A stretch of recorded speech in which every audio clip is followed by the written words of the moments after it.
Hey guys, this is Comic Uno, and today I'm doing Comic Uno's Best Comics of the Week, and this is the show where I review all the comics I've read this week in one show. We go least favorite to best pick of the week and everything in between, and before I get started, at the end of the video, we talk about the viewer's pick of the week, so in the comments below, let me know your pick of the week for a chance to be featured on the episode.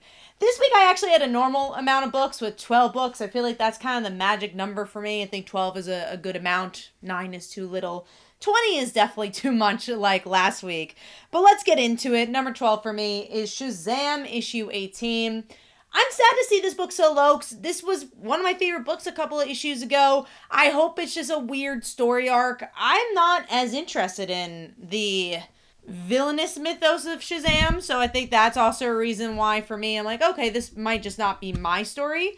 But I'm interested to see where these characters go. Obviously, this is a big Freddy storyline. I think the artwork is a little weaker than it has been, but if you like classic Shazam, I think you might like this one a bit more than I personally did. So giving that 2 stars, and that is number 12. Moving on to number 11, which is Spider-Gwen the Ghost Spider issue 8. This is another weird one because I don't think it's a bad story, but I feel like it just doesn't really fit Gwen's character. It's a more grounded street level story with Jessica Jones and now this issue Luke Cage as she's getting closer to Black Tarantula as a character, which I don't think is a horrible villain. Obviously, they are a Spider-Man villain as well, but the grittiness feels a little weird to me, and I just feel like I'm not getting a lot from Gwen herself. She's kind of diving into the political side of New York a bit more that I just don't feel like fits her character from what we've seen with her in the past. So giving that one 2.5 stars, and that is number 11. Moving on to number 10, which is JSA issue 2. A book that I feel like the artwork could be a bit stronger, but I think if you like classic JSA, you're like, finally, these characters are back, and that's what we're getting. They're fighting the Injustice JSA. It's a fun story that I do wish there was a little bit more character oomph like that first issue, and I do wish the artwork was a bit stronger, but it gave me enough to see where the series is going, and I wanted to give it a couple more issues. So giving that one 3 stars, and that is number 10. Moving on to number 9, which is Batman issue 155. I've been really torn with this series as a flagship, and honestly why I've been enjoying something like Absolute Batman a bit more is that I do feel like the flagship's been a bit weaker for a while, honestly. It doesn't feel like there has been much of a direction, and obviously we know that editorial has been kind of shifting around for Batman, so that could be a reason. And this one's the same, it's not a bad issue. You get a bit more of Jim Gordon, you get a more gray area with him, but it's not really much of a Batman story, and there's nothing here that excites me personally. I like the art style, but honestly it reminds me more of a Detective Comics and a Batman series as well. So it's just kind of middle of the road for me. I want it to be a stronger series, and I'm not getting that just yet, and I'm not really getting a promise of that as well. So giving that 3 stars, and that is number 9. Moving on to number 8, another series that I thought the first volume was a bit better, and that is Batman Santa Claus, the Silent Night issue 2. I think it's Silent Night Returns. I feel like the first volume had a reason for what they were trying to say. It felt very condensed with just it being the Bat family. Here, first one did well. They need a weekly series. Why not have this? And that's kind of feeling. You obviously get some interesting Santa Claus mythos where he turns into Batman. You get Krampus in there as well, Krampus. So you get storylines like that. You get other characters like Zatanna and Wally's daughter.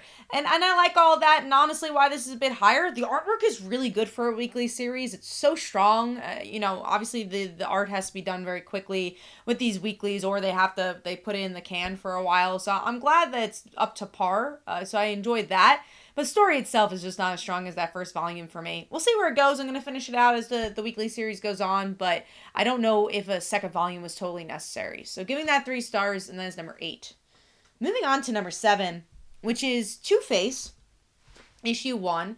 I like Two-Face as a character. I don't know how a lot of people are going to feel about this one, because it is very lawyer-driven, but I actually like the lawyer story. I like how he was going against, I forget his name, the guy with all the counts on his body, and I liked how he's trying to go against him, and obviously you always have that story of the two sides fighting each other, and what between Two-Face and who's going to win, and there's a cliffhanger involving that. I also thought the artwork was pretty unique. I really liked the coloring for it. I don't know if it completely convinced me for an issue 2. Again, there is a lot of lawyer jargon in here, but I think it fits for Two-Face, and if I have a lighter week like like this, I would pick up issue 2 for this. So giving that one 3 stars, and that is number 7.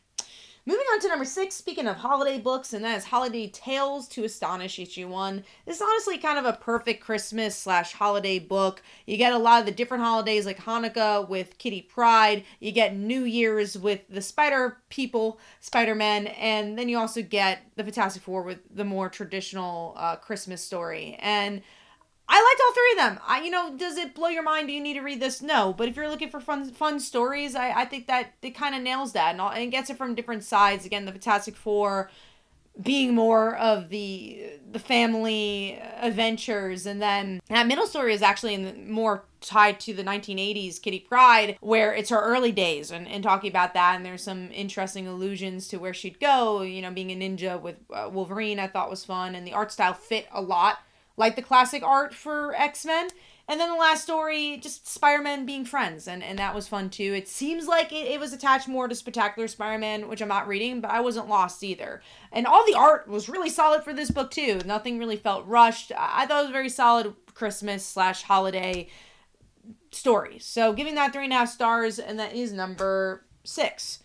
Moving on to number 5, which is Birds of Prey, issue 16. This is the highest that this book has been in a while, but the artwork for me had really improved. This is more Cassandra Cain story, which we had another Cassandra Cain book that we'll be talking about soon. We get to see just the Birds of Prey worry about her. And then she turns into this big hulking character in the end. It's a kind of by the numbers book, but I liked it. I think there was a little bit more heart here. I thought the artwork was improved, and you just get to see how the Birds of Prey cares for her. So overall, giving that one 3.5 stars, and that is number 5. Moving on to number 4, the topic of this video, and that is X-Men issue 8. Do you need a crossover? Is the crossover necessary? Should you be picking up these books, all these books? And for me, it actually was necessary. I hadn't been really liking the X-Men run for a while. I was thinking of dropping it, and I was waiting for the crossover. I was like, okay, let's see how the crossover does. And as someone who likes Uncanny more, I liked just seeing those characters. I like seeing the blonde girl from the Uncanny X-Men. I like seeing the 2 teams on different sides and then promising to verse each other.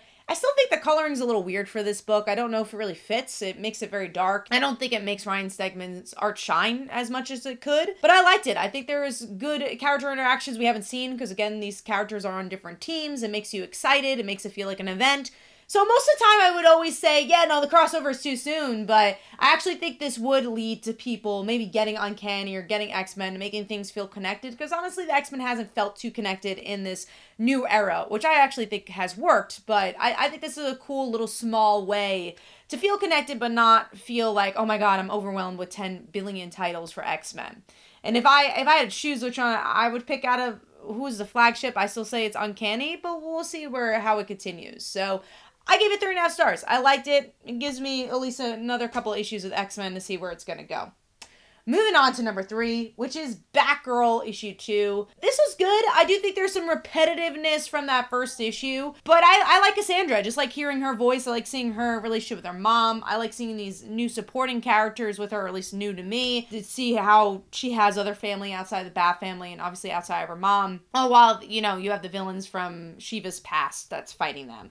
Again, it's not the most intense book, but I like it. I think it's a good character story. And if you like Cassandra, you're going to enjoy it. If you don't, I don't know if it's going to sell you on her character, but I think it's a pretty good series thus far. So giving that 3.5 stars, and then is number 3. Moving on to number 2, which is Absolute Superman issue 2. And honestly, the one that really sold me here was Lois. I really like how different she is, but how similar she is. It's from her point of view in some ways, where she learns more about Kal-El. You get a little bit of mythos drops that I didn't quite care about as much. I cared much more about their relationship, and I'm curious what Absolute Superman is without them, because I'm just like, oh, this is the thing I'm kind of most invested in. But I liked her kind of finding her voice as a journalist, kind of as a military person who has to write a report about Superman. So I liked all those moments. It's obviously a little darker than you would expect because it's a darker series, so you have that darker color palette, which sometimes works for me and sometimes doesn't, but I think this book has potential. I'm curious to see where it goes. So giving that one 3.5 stars, and that is number 2. Moving on to number 1, my obvious number 1 if you guys know me, And that's Snotgirl issue 16. It's been 4 years since the last issue of this book. I wouldn't particularly say it's new reader friendly, but I think it tries its hardest to kind of help you jump in. And it's got everything I like about this book, but 4 years later. And, you know, obviously social media has changed a lot since the last 4 years, and TikTok has been a bigger deal. And I like that commentary here and how they weave that within the story. And also, the thing I love about this book is that she is a completely unreliable narrator. You just don't know what's happening, what's real, and what's not.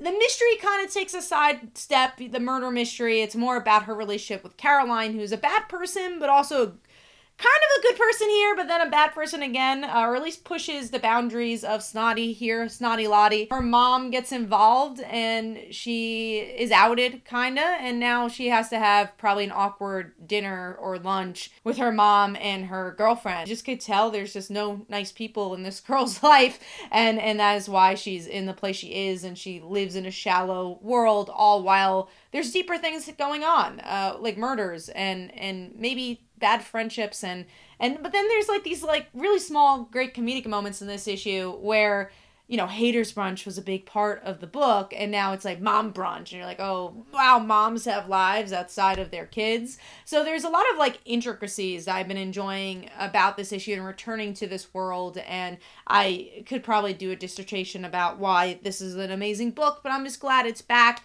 The color palette's great. I think there's just so much commentary to be had about our connection to social media and what's real and what's not. And it's just one of my favorite books. And I'm, like I said, I'm glad it's back. So giving that one 4.5 stars. That is my pick of the week. Hopefully you guys enjoyed. This is Comic Uno. Let me know in the comments below what your pick of the week was. And last week's pick of the week for the viewers was Superman. And here are some comments about that. Hopefully you guys enjoyed. This is Comic Uno, and I'll see you guys in the next one.